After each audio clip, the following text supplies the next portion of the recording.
Saudara-saudaraku yang terkasih, selamat berjumpa di Renungan Harian di channel Katolik kita.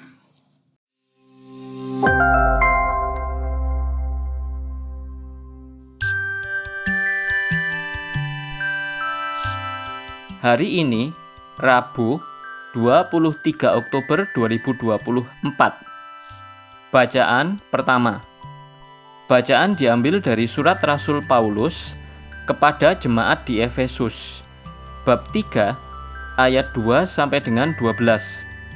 Saudara-saudara, kalian telah mendengar tentang tugas penyelenggaraan kasih karunia Allah yang telah dipercayakan kepadaku demi kalian, yaitu bagaimana rahasianya telah dinyatakan kepadaku melalui wahyu, seperti yang pernah kutulis dengan singkat. Apabila kalian membacanya, kalian dapat mengetahui pengertianku mengenai rahasia Kristus. Pada zaman angkatan-angkatan dahulu, rahasia itu tidak diberitakan kepada umat manusia, tetapi sekarang dinyatakan dalam roh kepada para rasul dan para nabinya yang kudus.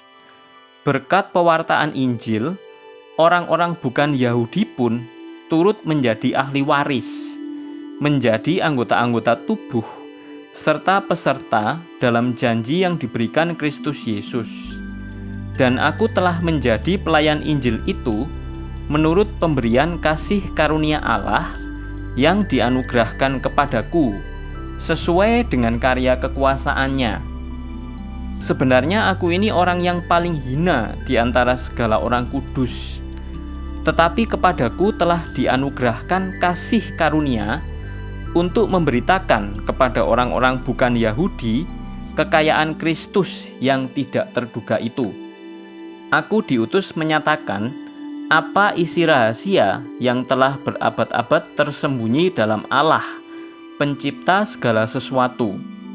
Maksudnya, supaya sekarang ini berbagai ragam hikmat Allah diberitahukan oleh jemaat kepada pemerintah-pemerintah dan penguasa-penguasa di surga, sesuai dengan maksud abadi yang telah dilaksanakan Allah dalam Kristus Yesus Tuhan kita.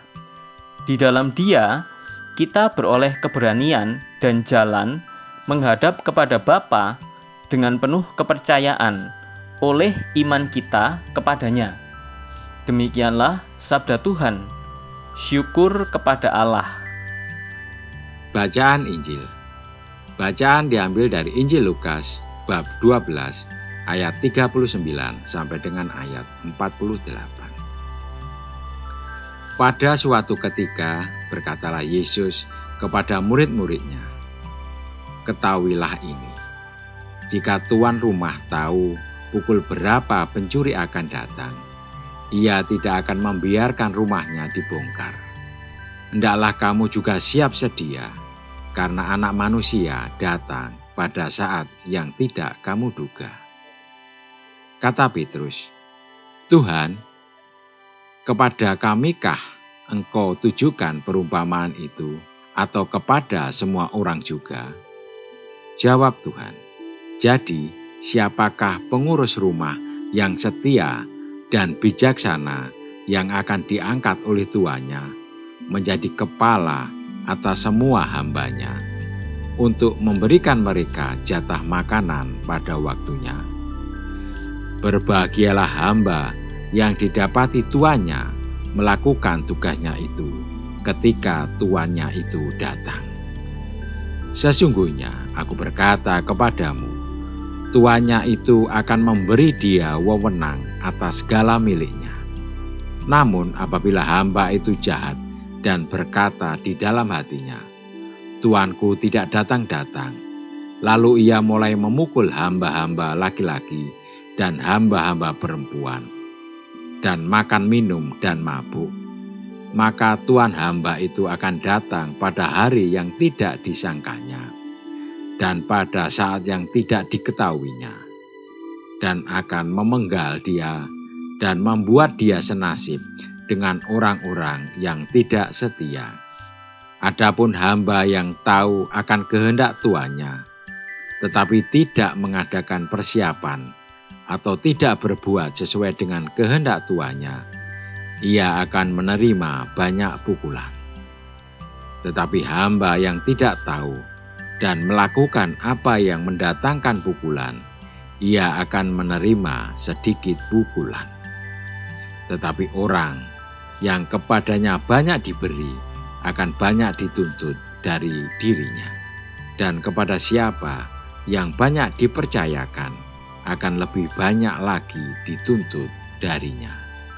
Demikianlah sabda Tuhan. Terpujilah Kristus. Saudara-saudaraku yang terkasih, keutamaan berjaga-jaga bukan hanya dituntut kepada para hamba, melainkan juga para pengurus rumah. Tanggung jawab lebih besar dituntut dari pengurus rumah. Siapa yang diberi banyak akan banyak pula dituntut dari dirinya. Siapa yang banyak dipercaya, lebih banyak lagi dituntut dari dirinya. Dalam hidup, kita mudah menyalahkan anak buah. Misalnya karena tidak beres dalam tugas atau tanggung jawabnya tidak ia penuhi.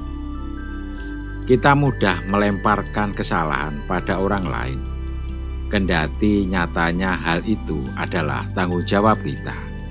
Dalam hidup berkeluarga, kita juga mudah menyalahkan pasangan atau anggota keluarga kita karena kesalahan atau kelalaiannya. Kita lupa bahwa kita ini bukan penilai hidup pasangan dan anggota keluarga kita.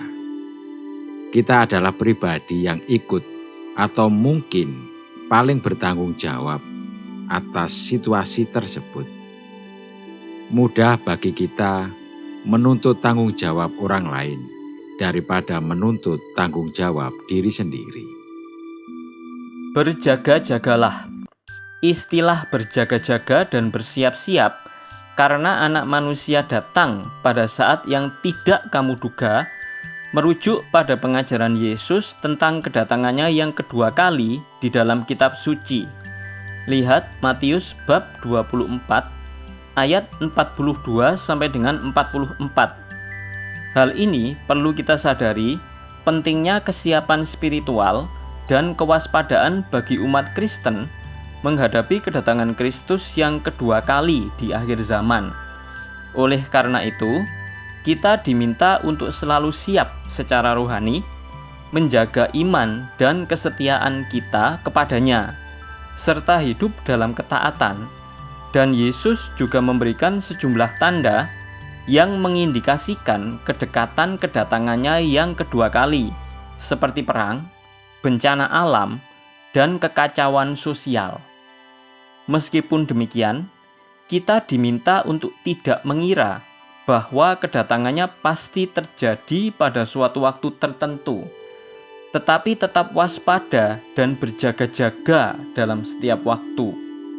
Penting bagi kita untuk hidup dengan integritas, keadilan, dan kasih, serta untuk memperbaiki hubungan kita dengan Allah dan sesama. Yesus mengingatkan umatnya agar tidak terlena dalam kesibukan dunia atau terbuai oleh godaan duniawi, tetapi tetap fokus pada persiapan rohani untuk kedatangannya yang kedua kali. Marilah kita berdoa.